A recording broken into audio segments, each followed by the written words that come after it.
maybe instead of focusing so much on healing someone who didn't ask for my help, I try to heal that part of me. Because it's kind of funny, a lot of times when you look for specific things in partners, your favorite thing about partner are things that exist inside of you that you don't realize that are there, whether good or bad. Yeah, it's like a mirror. Everyone's sort of a mirror. Yeah, how can I love that the most about this person, but hate it the most about me? You're listening to Sex with Emily. I'm Dr. Emily, and I'm here to help you prioritize your pleasure and liberate the conversation around sex.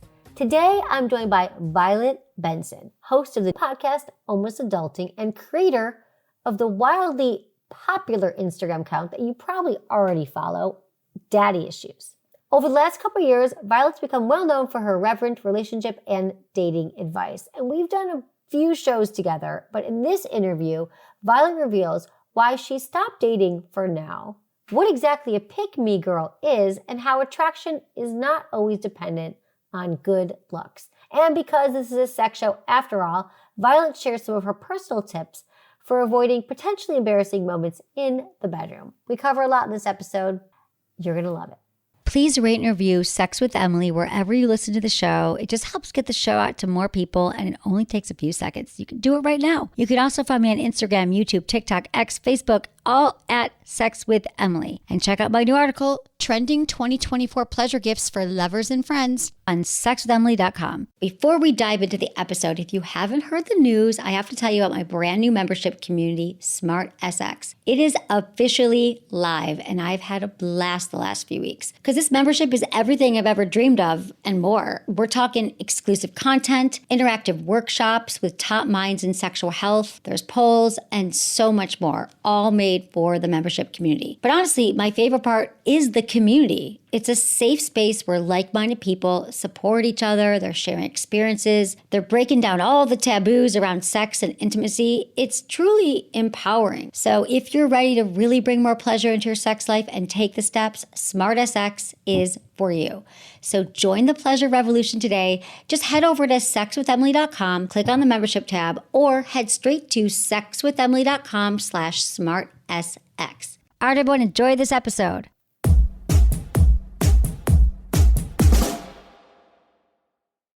Today, I want to talk to you about a part of the body that influences everything, the G-spot.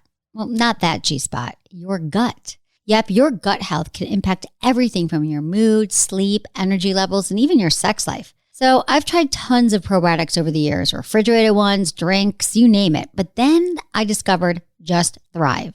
Here's the game changer. It is the only probiotic that survives stomach acid and reaches your gut 100% alive. And let me tell you, I have felt the difference. No more bloating, more energy levels after meals, and my sleep, so much better. I get it. Trying out a million different probiotics can be exhausting. I have been there. But the great thing about Just Thrive is they offer you a 100% money back guarantee if you're not satisfied, because they're so confident you're going to love it and you're going to love the results. From November 23rd to December 3rd, you can save 25% off site-wide at justthrivehealth.com with promo code SWE. That's justthrivehealth.com with promo code SWE. And they have a total body boost bundle deal going on right now, which includes Just Thrive's amazing probiotic and vitamin K27. Be sure to use code SWE for 25% off. Give your gut the love it deserves and feel the difference for yourself. What do having great sex and buying the perfect gift have in common? Well, when done right, they both feel amazing. It's Black Friday, Cyber Monday, and Shop with Emily has got you covered. Treat someone you love or yourself the gift of pleasure. I'm all about it. So right now on Shop with Emily, you can get up to 20 to 30% off some of my best-selling and must-have pleasure products. We're talking couples toys, gift sets, solo essentials, and just so much more. Also, we've got an incredible deal on our annual Smart SX membership. And you know all about the membership we launched this year. You guys are loving it. You get like weekly AMAs. We get to talk. I bring in some top coaches and help you with all your sex questions. And here you can save big. Normally it's $269 a year. And now you can join for less and get access to exclusive expert workshops and tips and perks. But these deals disappear Monday, December 2nd, so don't miss your chance to level up your sex life and save while you're at it. Shop now at shopsexwithemily.com.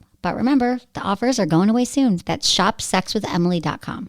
Let's be real. Dating apps these days can feel like an endless loop of swiping and ghosting and what are you looking for texts that lead nowhere. Enter Field, spelled F-E-E-L-D, Field, the dating app that flips the script instead of trying to fit into someone else's box. Field invites you to explore your own desires and rediscover yourself along the way. On Field, change isn't just welcome, it's expected. You can evolve your sexuality, your desires, and even your identity as often as you'd like. And fun fact, 62% of Field members report redefining what they're into within their first year on the app. It's a judgment-free space for exploration, connection, and unapologetic honesty. With over 20 gender and sexuality identities to choose from, there's room for every version of you to feel seen. And with Field's new Constellation feature, you can link profiles with your friends or partners so people can not just see who you are, but who you vibe with. And bonus, no pressure to swipe or algorithm rules. You're in charge of who and what sparks your curiosity. So whether you're looking for new friends, new adventures, or just a space to figure it all out, Field is your go-to app for connection on your terms. Download Field today on the App Store or Google Play and take the first step in your journey of self-discovery. Who knows who or what you'll find?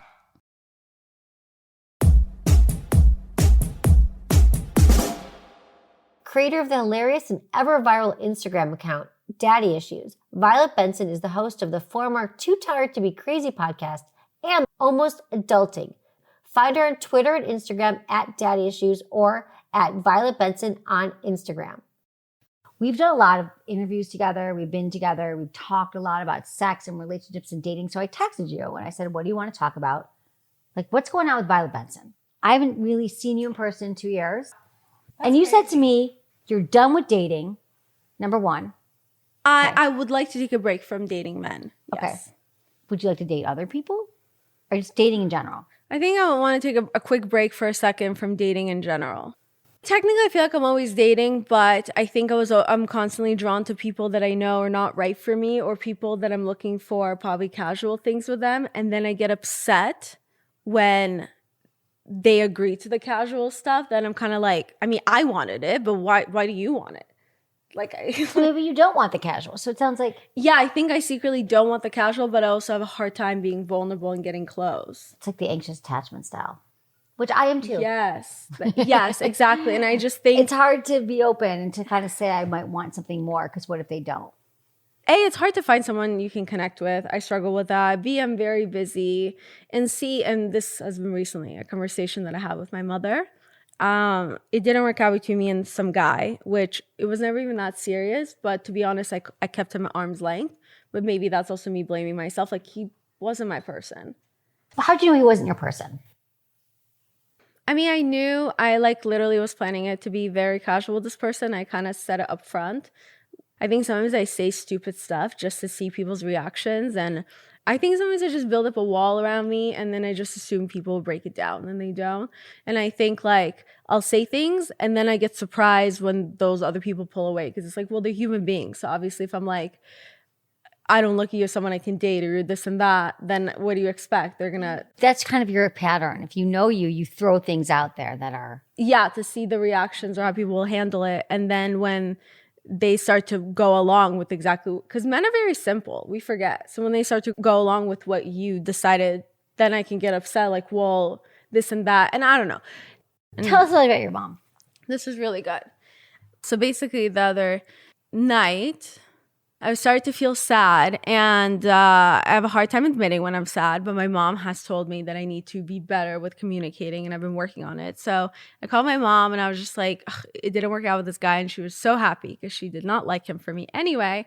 Not to mention I kept it very casual. I kept it in arm's length, but he decided to go with someone else and then he told me about it out of respect. Basically, I didn't even really like him. So it was silly that I even cared, but I was just like, fuck, like, mom, I just feel like I'm so good at everything else. Like, I'm so good at figuring out business, getting all these degrees, like buying this home on my own. Like, how can I do everything else? And it's like, no matter what I do, like, I feel like I always fail at love and I feel so embarrassed. And she was just like, don't feel embarrassed. But she said, can I tell you something about you getting offended? And I said, sure. And she goes, you constantly have a thing where you pretend to be someone else all the time. And if you constantly pretend to be someone else all the time, then you can be upset when you feel like nobody knows who you are. Because that is my biggest problem. Sometimes I feel like, oh, people don't get me and all that. And I was just like, oh, you're so right. Like, that makes so much sense. And I do have a hard time where I constantly pretend to be perfect, whether it's with guys, like, oh, what is this guy like? Oh, he likes a girl that's, as much as I try not to be a pick-me girl, it's my daddy. She's like, oh, he likes a girl into music. Suddenly I'm so into music. Or, oh, he likes a girl that's funny and quirky. Suddenly I'm funny and quirky. And my mom was like, you know, how you are around me and dad sometimes. You're just like yourself and you're dorky. Or even when you're feeling sad right now or when you fail, like she's like, that's more you. And I think people don't see that side of you. So sometimes it's probably hard for some people to date you or to be around you because it's like this person is so perfect. And like everything she does is a success. And like she holds herself to such a high regard that it's almost hard to compare to it or whatever. And I was like, you're so right. But I also do that on my podcast too. Like I can come off overly cocky because I want everyone else to be confident. And I don't always feel confident. But I know that if I keep pretending that I'll eventually feel confident. So what are you afraid of? If these guys see you in a certain way, like does it feel like you won't be lovable? No, like I do love myself. I do find myself very lovable. I think I just have a hard time like showing the other side of me. It's not even on purpose. And I think I discussed in one of my solo episodes this month. I tried to explain it because I do try to better dissect and understand it. And I think it has to do with my whole growing up. I felt invisible and not the cool girl, not the pretty girl. And it took me a long time to kind of get into my looks and get into my confidence. And now I'm finally there. Like I'm the confident person. So I think I have a hard time to act more vulnerable because it makes me feel like I'm going back to, you know, that girl who felt invisible. And I don't. So you're equating sort of vulnerability in dating with the girl that didn't feel hot growing up. Yeah, the girl that felt invisible, which I know it's all in your head because I recall a while back I went out with this guy who I grew up with. And I told him how when we were growing up, I felt like him and his friends never noticed me and I was so invisible. And he was just like, we did notice you, like V, that's in your head. Like that's how you felt. And I completely agree because I think a lot of the time it doesn't matter how you look, how much you work out or the diet you're on. If you don't feel good about yourself when you enter a room, then no one else is going to notice you. When you walk into a room and you're confident, then everyone notices you. And I've learned that. That's why I try so hard to constantly be this person. And I'm not always that person. So here's the thing. What I love that you're saying is that you have such great proof here to show that there's been so many ways that you've had success. And you didn't know all about business, but you had to make it happen. I won't say fake it till you make it, but you had to like work really hard. You worked really hard to be confident and to walk into the room and have all the success. And so now if I told you that actually being real and vulnerable in a relationship is a practice, so maybe let this show, almost adulting, part of that I think for you is going to be like, it's okay to say that this is like the turning point. Like you're not going to date the guys who you know on the first, like this guy that you're ending. You're like, I knew he wasn't the one. Let's say that doesn't happen again. Maybe it'll happen another 1 or 2 times. But maybe you're looking for the guys that you can say to them, this is new to me. Like this is something I'm practicing right now. I'm all these things. I'm hot, Violet. I'm confident. This is my home. I fucking bought it. I've got this business. I'm really good at all these things. But relationships is my new edge. Relationships is my new thing. I'm actually want to be vulnerable and I want to commit and I want to be in it, but I'm going to learn. And so I might run away. I might not call you back. I might say things that might turn you off right away, but I'd like you to check in with me and say, when you said that yesterday, did you really? Now, this takes maturity in a man. I think so too, because who's going to stick around if you just have a whole like layout? Okay, so on Mondays, sometimes I get a little scared and you may not hear from me between 2 to 5 business days. On Tuesdays, I'm a little quirky, so that's the best time for you to call me. Wednesdays, though, not the best. So maybe wait a few hours, wait till evening time to contact me. Thursdays are best to go out with me. Those nights are, and like. I would love that. To me, I would sign up for this right now. Then I won't fuck around calling you on a Monday and a Tuesday and wondering why you don't call me. This is the thing. We have all the answers. It's like the Violet Benson operations manual.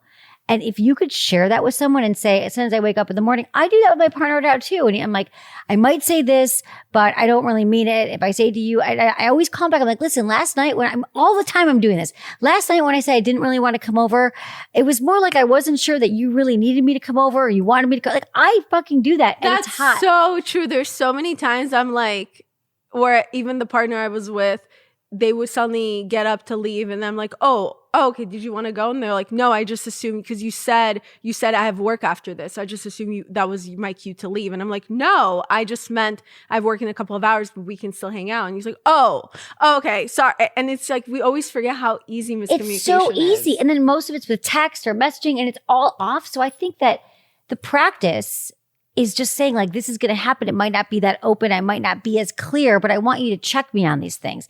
You could say that on the first date.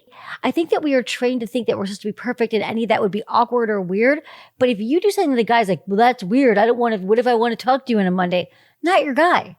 Because you will find the people that'll be like, oh, I'm so relieved to know that.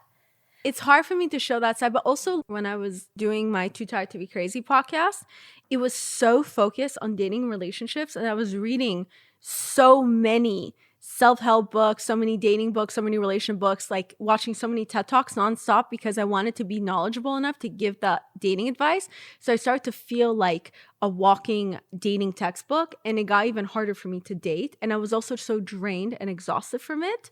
I think that's another reason why suddenly I felt like I had to be this perfect person when it came to dating, because all I did was give advice about it. And that's one of the reasons I suddenly, towards the end of last year, I decided to take a break from the podcast and change the whole structure of my podcast right now, because I knew that for my own sanity and mental health, I just can't do dating every day, because then I struggle. But it's also hard, I think, when you do what we do for a living. A lot of times people don't realize that it's just like the way there are actors on TV who are playing a role. We are characters as much as we're real. I am in control of what I put out into the world, and I'm a control freak. So there's a specific character of me. Most people see only one side of me unless they dig in and listen to my podcast or see all my sides. They'll see my vulnerable sides. But the point is that with the lifetimes, I've noticed sometimes it's hard to date men because they have an idea of me. And sometimes they get scared that the men who go out with me, they're going out with me because they want to go out with the idea of me, the version of me, the daddy issue girl that they have in their head versus who I really am. So sometimes I meet someone, even friends, and I'm kind of like, which version of me did you fall in love with that I need to be right now? I think it's all being all of these things. And I think that we're all of these things. So I think right now, this is what we're talking about. It's sort of a theme that you're going to show up in all the ways to be yourself. You're going to be vulnerable and open like you are with your parents. I mean, your parents are right. Like how you are with them and that quirky self, is that how you're going to be in all the ways?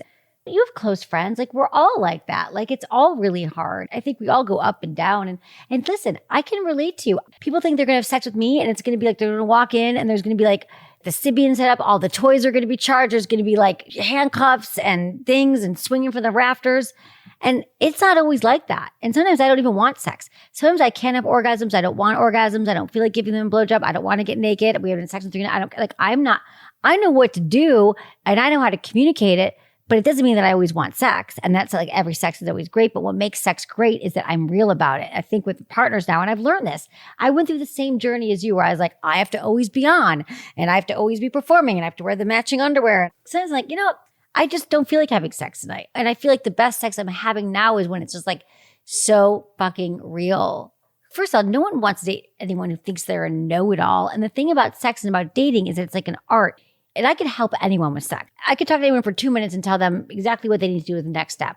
But personally, like I also see that sex and dating is complicated. It changes in relationships. It's really about being real and being vulnerable and being honest and being able to communicate what is happening with you in the moment and showing that full spectrum of who you are, which is where I think you're getting right now, which I love this hard reset for you with almost adulting, because a huge part of adulting is learning how to communicate your needs and being real and being honest. And so I love this for you. Have you been in a relationship, a longer term relationship, or with somebody that you feel like that was sort of close? Or are we just sort of starting blank slate right now? I think all my past relationships were in my 20s, and one of them being on off for 7-8 years. And that was very toxic because I don't like change. So I stayed in it for so long. And then I did try to date as I've gotten older, but I keep growing as a person. So I think every time I keep growing as a person, I enter a new chapter, and suddenly even the people I like are different. But I have said before that I've never been physically attracted to people. That's not how I'm attracted to people. So that's what's really hard for me. It's more about people's quote unquote vibe and personality and aura and things like that. That's usually what I'm drawn to. So I do find it sometimes harder for me because it's not like I can sit on dating apps in general and just swipe because I'm not attracted to anyone. I can say when someone's handsome, but I'm not attracted to them. Yeah, it's super common. It's like a sapiosexual. You're attracted to their mind, their brain. You need to have a connection with someone. Yeah. I think that's maturity too. Yeah. So sometimes I think it's harder for me to find that connection. And then sometimes I've noticed that if there's those people that you're so drawn to that automatically you're both like, and that was with the last guy where it was just like, oh, this is not going to end well because it's too intense. Like you feel too much and both parties have no idea how to handle something like that. It also might be helpful to say, I don't know if you've done this before, but I've done this where I said, I'm taking dating off the table. I'm not even dating for 6 months. I was like Q4. This was like last year. It was like Q1, I think. And I was like, I'm not even going to date. And it's a huge relief to say like, I'm actually not dating. I'm taking it off the table. I'm just going to focus on my business, my friends, my mental health, my physical health. Okay, I want to do that. I'm taking dating off the table. Yeah, take it off the table.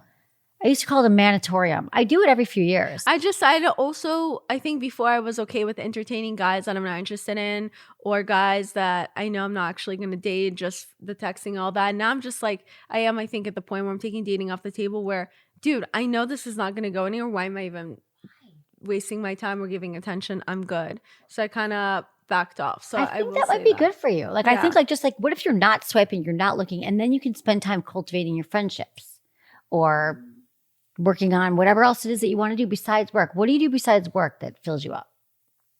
Well, I love puzzles. I do have a bad habit where I start to get into watching a lot of TV, which is really bad from the pandemic. I picked that up. So I try not to do that. I like to play chess. God, you're so in your head. You're such a like analytical, like, yeah. Right. Well, you were also an accountant. Yeah. People get mixed up though. You don't have to be good at math to be an accountant. No, I don't think that, but you're analytical. You're very linear. Yeah. Right? I mean, even right now, I'm so in my head as I'm answering these questions. I'm just like, am I acting too perfect right now? Like, should I calm down? Should I chill? You actually have already cried. Okay, and talked about being vulnerable. Yeah.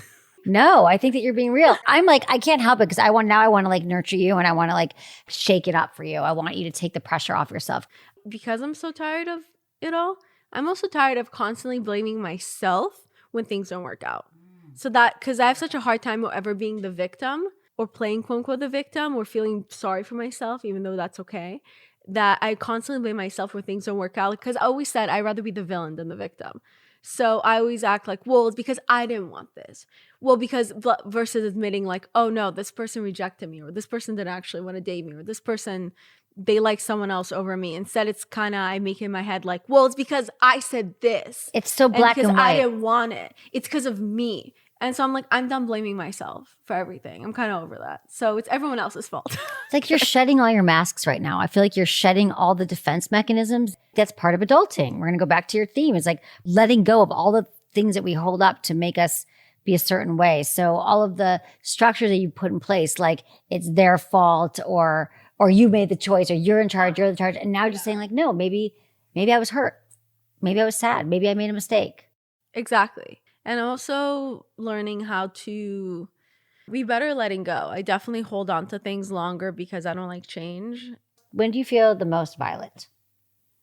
Well, when I'm alone or when I'm with my parents, of course, with my mom because I feel really like relaxed, or when I don't have makeup on and when I fall on accident or mess things up, or just when I'm alone, I make jokes with myself. I've been looking a lot lately about trauma because we've all had trauma growing up, right? Big T, small T. It could be like you didn't get picked for the soccer team in 4th grade or like your parents got divorced. It could be a lot of things. When those things happen, we tend to like constrict and we tend to get shallow breathing and we tend to shut down. And so I'm really into like learning ways to calm my nervous system. Like we breathed before here, we took a few minutes and we breathed, and I thought that was really helpful. Or go to like an infrared sauna or a steam shower. Do you have any of that here? Heat elements? I put really hot water when That's I shower. Good. Does that feel good? Does that calm you? If I really need to calm down, I do breathing exercises with myself, or I just lay down and close my eyes. Or I have noticed when I've talked to a therapist before about it is that let's say, okay, here's a good example. When you feel anxious about something. For example, a long time ago, when I first got my driver license, I had so much anxiety to get behind the wheel and to get on the freeway, to drive in general, but mainly on the freeway. It gave me so much anxiety that I thought I could never drive again. And I thought my anxiety came from driving. But that's not where my anxiety came from. Because if you dissect that and you look back, it's because I'm a control freak. And the reason I had so much anxiety driving was because when I got on the freeway, I have no control over every single car that's around me. But it was crazy because once I went backwards and so kind of like the trauma that you said, you figure out like, oh, so I'm not anxious because I'm scared to drive. I'm anxious because I'm a control freak. Once you kind of dissect that and you realize where it's coming from, then you're like, okay, I just figured out the problem. If that's the only reason, and now I know that I don't have control over the road, then I'm okay to drive. And then I was able to start driving. When did you first feel like a control freak? Do you remember the first time that you thought that you lost control? If I were a therapist, or as a therapist said to me before, it obviously all starts as a child when you don't get the attention or whatever is happening in the home, and you start to feel, as a child, I felt like I had to be there for myself. So I think that's where it came, the control issues. But I don't hold anything that happened to me as a child, quote unquote, childhood trauma, I do work through, but I don't hold it in a way to be like, well, the reason I torched your car is my childhood trauma. Oh yeah, so the reason I mentioned the car thing is that usually when I'm anxious, I feel overwhelmed with work stuff. So then I'll sit down and if I write out what I actually have to do, and I just start with one thing because you're overwhelmed. I have so much work to do. Okay, so just open one email. So then if I just do one thing, or if I'm overwhelmed now, no matter how much I don't want to talk about my feelings or things like that, I'll call my mother and I'll just converse or someone that works for me. And then if I just talk about things and you say things out loud, suddenly they're not Exactly. as They're big. less threat. Or you journal. I think having friends or having people you can trust, that's what it's all about. You can find this in a partner. Like you can find somebody that you can call when you're having a rough day, and you can call when you're feeling emotional. And I guess that's what I'm thinking about you with finding a future partner or man is like, you haven't seen it yet because you haven't been attracted to those guys or they haven't come your way or you haven't been the new Violet that you are today. But you will find somebody. I know this. And that's what who will continue to be attractive to you is the people that you're going to be like 100% yourself. You'll turn to them. They'll be your best friend, but you'll want to have sex with them. Yeah, that's the goal. We'll be right back after a short break, but first, I have to tell you all about Via. So, okay, it's been common to have a nice glass of wine to relax and de-stress after a long week. But fun fact, it's not ideal for your sex life. Not only does alcohol kill your sex drive, but it can affect your sexual performance as well. But what if there was something to relax you, take the edge off, and actually make your sex life better? Well, I got to introduce you to Via. Anyone who knows me knows that I've been using their hemp products for years, and today I'm turning you on, well, both literally and metaphorically, to their High Love series. So these High Love Libido gummies are firstly absolutely delicious. It's this strawberry crush flavor, but they actually increase your libido and get you in the mood by increasing blood flow. So it wakes up your senses while keeping you more calm and in your body. And when I've had a long day and can't seem to shake off all my thoughts and my to-do list, well, these are my go-to to get back in the mood. High Love just makes me feel truly in my body so I can feel each and every sensation to its fullest, and I don't have all those distractions anymore. The gummies use a blend of cannabinoids and aphrodisiac exotic herbs that are both known for their libido-enhancing effects, and they work for everybody, all genders. And if gummies aren't your thing, you can also try out their THCA High Love vape, the first legal THC vape specifically designed to enhance your intimate moments. Via also offers the High Love bundle, which combines both for a great deal. So spice up your love life with Via Hemp Company's High Love. If you're 21 and over, head to viahemp.com to shop for their huge holiday sale. For a limited time, Via is offering up to 25% off site-wide, plus up to 50% off select items and bundle. And if you're hearing this ad post-sale, you can still save by using code EMILY for 15% off. That's VIIAHEMP.com, viahemp.com. Take your passion and pleasure to a whole new level with High Love from Via Hemp.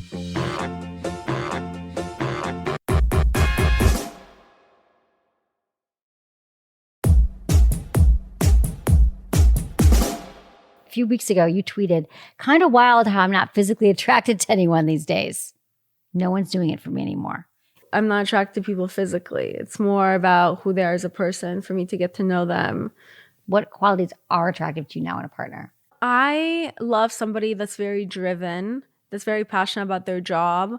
I love someone that has a good heart and is a good person. I love someone that doesn't talk too much because I'm such a talker. So they're kind of quiet and mysterious. And I love someone that has a good sense of humor, that's we're able to banter off of each other.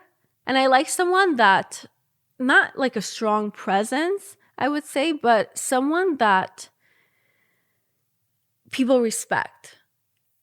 The guy on the YouTube, when he said to write them I love, he said, you have to start, which I'm really bad at, but he said, you have to start living your life, but imagining that the partner is already next to you. So then when you're already playing that role, that you already have that partner, then when they actually come into your life, that nothing changed because they've already been there. So they just replace. So in your mind, let's say if you wake up and let's say he said, let's say you take a walk every day. Imagine in your head that you're taking a walk with your partner. There's the person right next to you. Like, look at them sometimes and with the smile, like whatever it is, or like, so it's like, or when you wake up, if you like to cuddle in the morning, imagine somebody holding you, making you feel safe in the morning. So then when that partner comes in, it's like nothing changes. It's not like you went from being alone with someone else. It's they've been there, and now it's just they're finally, it's coming to life.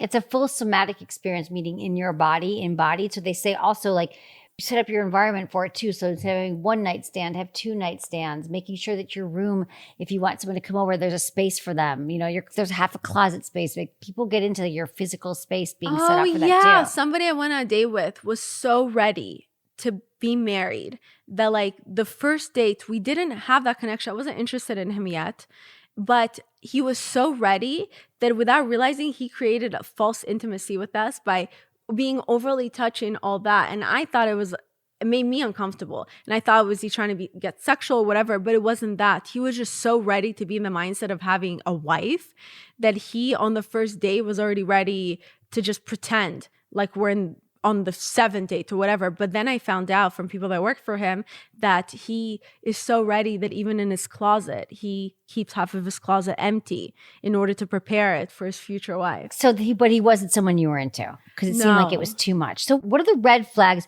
people should never ignore when dating someone new? I think one big red flag that I'm starting to notice is when I'm really into somebody really fast. Or they're really into you really fast. So it's kind of like like me and that guy, we both love bombing. When we talked about red flags, he was just like, normally if I'm like insanely attracted to somebody right off the bat, I'm like, oh, it's a red flag. And I looked at him and I was like, oh. He's like, yeah. And I was like, oh, I think I'm like that too. And we're like, oh. Really? Being too physically attracted to someone is or just I think if it escalates really quickly and then you spend every day together, it's harder when you get older. And this is a really sad truth to say. But a while back, one of my really good friends, he was never looking for a partner. And then one day he found her and it just worked out. And then we've been friends for over 10 years. So like I literally know him so well. And then one day he met this girl and I guess things changed and suddenly he proposed. And I said, wow, that's so crazy. You never believe in marriage. What changed? And he goes, well, honestly, I'm not into marriage, but she is, and I didn't want to lose her. And I figured eventually I'll probably want to marry her anyway. Why not now? And I said, well, what's so different about her? And he goes, and this is messed up, so I'm going to be as transparent as possible. He said, she's so young that she's not jaded. So she's not like, I think sometimes it was hard to date older women because he's in his mid 30s. He said it was harder to date older women, like even in their 30s, because they've been so jaded and heartbroken, all this. And it's like they had so many walls up. And it was just like, before we even start to date, I already have to prove that I'm not this or not that. And then dating a girl in her early 20s, it was easy because there's so many things I get to teach her. And she looks at me like I'm so smart. And she's not jaded because she didn't have her heart broken before. Yeah. So it's just easy.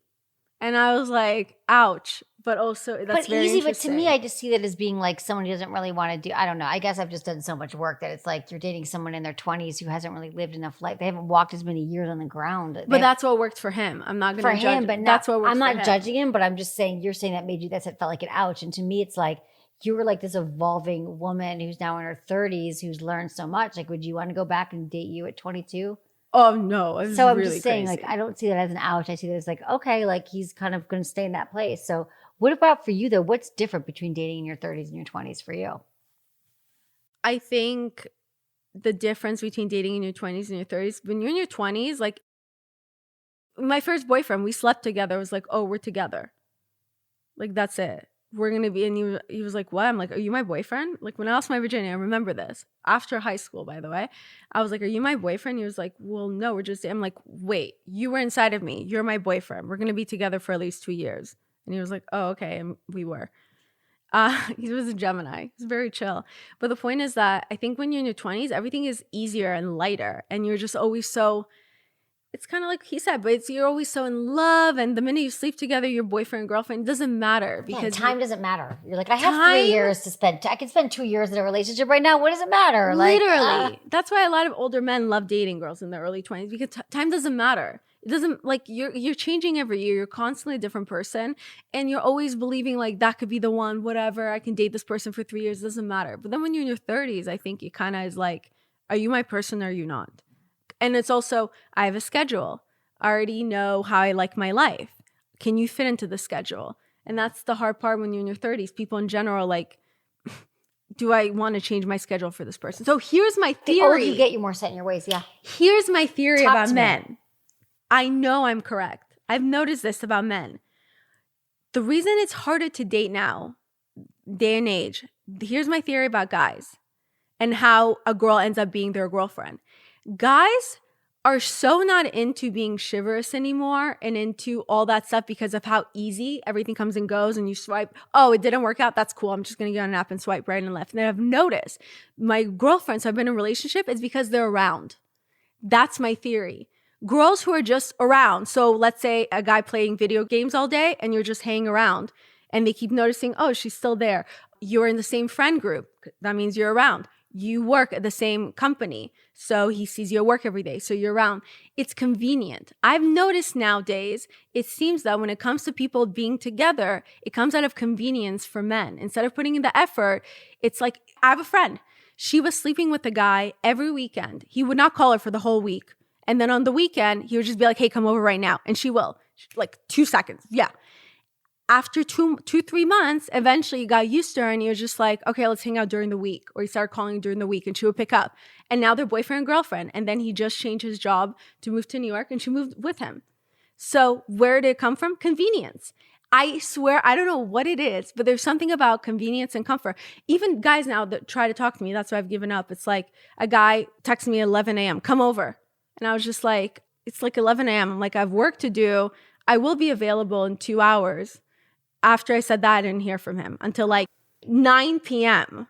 And then he was just like, oh, sorry, I was on my phone all day, blah, blah. And he's like, so did you end up going to the city like you said you would? And I was like, yep. Like even the guy I was seeing, he'd be like, what are you up to? And I'd be like, well, I'm doing this and this. And then 2 hours later, I'd be like, hey, sorry, I was busy. What are you doing later? And he's like, well, I already have plans. Oh, okay, so you want to hang out right now. Maybe what we're all saying is we just don't want the struggle. We don't want to be jumping through all these hoops. We don't want it to be a hassle. We want to know if someone's into it, you're into it. But I don't think we roll over and you just drop everything because that's not attractive either. I mean, for some guys and some women, that is attractive for someone who drops everything. That's what the guys... It's a personality type. It seems like that's what some of the guys are looking for. Like, are you free right now? Oh, in 2 hours? No, I have plans. So I like the theory. I think you get to decide what it is for you. And I think when you really like someone, we all make ourselves more available and we make it more convenient.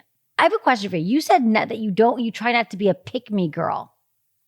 What does that mean for you to be a pick-me girl?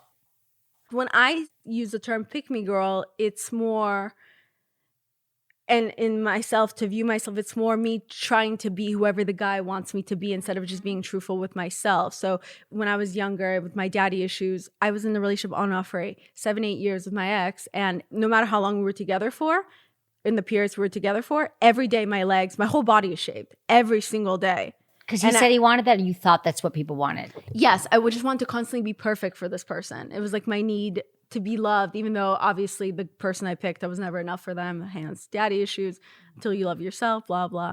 So that's blah, blah, blah. Love yourself. That's kind of the term. But I think now people throw that around. They call anything you do, like you try to look good on camera, or you make like I said the other day, I love men. And I was like, oh, such a pick-me vibe. Because I said something nice about men, like, come on. You can say nice things about men, but talk to me about the daddy issues really quickly. Like, how does that manifest with your dating? I noticed actually that my daddy issues manifest in the way now where I tend to date guys with daddy issues. I like made a list to understand what was similar between all the men I dated. And suddenly I looked and it was like daddy issues, daddy issues, daddy. And I was like, holy hell. Wow. Like they were like not enough. Their dad never supported them. They Yeah. couldn't do enough for their dad. Yeah. I think maybe I started dating men that I felt like I could save. I would look for quote unquote broken guys or guys with daddy issues. And there were parts of them that I thought were so beautiful. And there were the parts of the daddy issues or the feeling like they're not enough. And that was a part of me that wanted to nurture it and to take care of it. And finally, I had to kind of take a step back and be like, oh, I actually have this part in me, hence daddy issues, but I hate that part about myself. So it's kind of interesting that I want to nurture and heal this part about this person, but I won't do the same with me. So it's kind of like, maybe instead of focusing so much on healing someone who didn't ask for my help, I try to heal that part of me. Because it's kind of funny, a lot of times when you look for specific things in partners, your favorite thing about partner are things that exist inside of you that you don't realize that are there, whether good or bad. Yeah, it's like a mirror. Like Everyone's sort of a mirror. Yeah, how can I love that the most about this person, but hate it the most about me when it's the same trait? It's very insightful. How do we do that? No, it is fascinating. So I think it is true that people are often a mirror. Often we're attracted to things that we want in ourselves, that we covet, or that things that we don't love about ourselves. And ultimately it just means that we need to learn to heal these parts of ourselves that we feel are so broken and shameful and hidden, like bringing them out there. And I feel like you're doing that slowly. You're putting it all out there, which I love this about you. Now we decided that you're going to take a break from dating, right? A little bit? Yes. So what I want to know, like what you're going to do now, because I think some tips for it is like you love making lists or intentions or kind of thinking ahead, like doing some things more for yourself. Maybe it's an extra night that you're doing something with friends or doing something for yourself or another therapy session. Like I feel like I do need to leave my house more often, especially as a person who's more antisocial. It hasn't made me get very used to being home a lot. It's very hard for me to leave my house. And I would say that's a bad habit that I've created. So then a lot of times if I feel alone or lonely, it's like, I isolate myself all the time. So I think I'm okay with not focusing on dating, which I haven't been anyway. And instead of focusing on kind of leaving my house more often, doing something fun. Because a lot of time I'm like, well, what's the point? Like even my friend was like, do you want to go to dinner? And I was just like, why would I put on makeup, get in the car, get in traffic to get to a location where there's people there? And then you have to be around people and then you have to sit down, you have to order and like, I can't even eat the way I want to eat and then I have to take the leftovers and then again and then people again, then traffic to get home. Then you get home, you remove your makeup and it's a lot. Why wouldn't I just order food in my house? It's so much easier. And he's like, yeah, but it's the atmosphere being outside. And I'm like, I don't understand it. Well, the pandemic made it a lot harder for us to leave our house. I feel literally. Yeah. Why would you make up the whole thing leaving? But maybe one, but you probably feel good once you go. Yeah, a lot of the time. I mean, the other day, I went with my agent. It was for work, but still, to a comedy show. Oh, I'm that's fun. planning on doing stand-up this year. Nice. Yeah, thanks. Did you laugh? It's weird. Like, I don't laugh as much, but I think it's because I constantly am thinking of jokes. I think it's different for people who kind of do it I think for you'd be a great at living. that. Yeah, I would love to. I can't wait. But that was kind of cool to be out of the house, to be in an environment, So maybe more of that. You had a theory on queefs. Okay, so obviously, I feel like now you have to have disclaimers on everything. Disclaimer, there's nothing wrong with queefing. It's part of the human body. It's cool if you're into it. As a girl that has daddy issues and grew up with need to be perfect, I did growing up come up with a way to not queef. And it's basically, because I don't care for the sound. It ruins it for me. Like I literally dry up when I hear it. It's always us caring more than the guy cares. The guy doesn't care. He's so excited to just be invited to the vagina party or the anal party. Like he doesn't care. Or the mouth party, the boobies party. He's just excited that he's there. But it's for the girls if we get bothered. And I get bothered and I feel weird. So the way I've learned is that when I'm switching sides, because the air just gets in your hole. It's air, yeah. I take a finger, I put it inside my vajayjay, and I push. And when I push, when there's a finger inside your vajayjay, when you push, it doesn't make a noise and the air comes out by itself. And I do it really quickly when I'm switching positions. Like we're like, oh, okay, let's switch. And I just put it in and then we switch and it's tight again and there's no air in there and we're all good and there's no queefing. Finger it. All right. But no shame in queefing. Yeah. If you put the air out, that's how you queef. It'll make a noise. If you put your finger in there, that's how you don't. It's actually also if you have gas and you don't want anyone to hear, you can actually put your finger up your butthole really quick and it won't make a noise. I can't promise it won't smell, so be careful with that. It's a good workaround, but also we shouldn't care. We don't care. You could queef and fart. But if you know who you are as a person and for you, it bothers you. If queefing bothers you, then you can try this at home. Okay, right, real quick, I'm going to ask you the 5 questions we ask all our guests are the quickie questions. Ready? Okay. Biggest turn on? Passionate. Biggest turn off? Talks a lot. What makes good sex? Them going down on me. Something you would tell your younger self about sex and relationships? That you shouldn't feel self-conscious about your vagina and your private parts, and queefing and all that stuff is completely normal, and that they're just excited to be there, and you should feel more confident about yourself when you're having sex and not focus too much on pleasing the guy. What's the number one thing you wish everyone knew about sex? That everyone gets vulnerable when they're naked and it's completely normal, and that it's a natural thing, and just to have fun. Thank you so much for being here, Violet. Thank you so much for having me. Find me on my personal Instagram, Violet Benson, Daddy Issues, my meme account, and also Almost Adulting, my Instagram and my podcast, which is on every Tuesday and every other Thursday. Make sure to tune in for my episode with Emily on my podcast. Bye. Bye.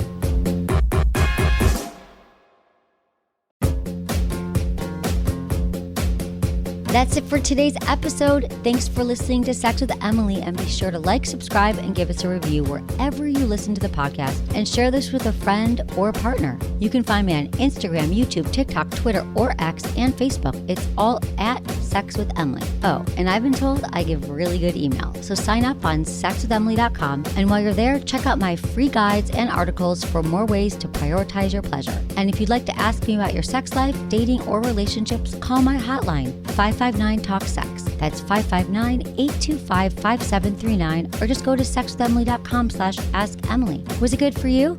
Email me, feedback@sexwithemily.com.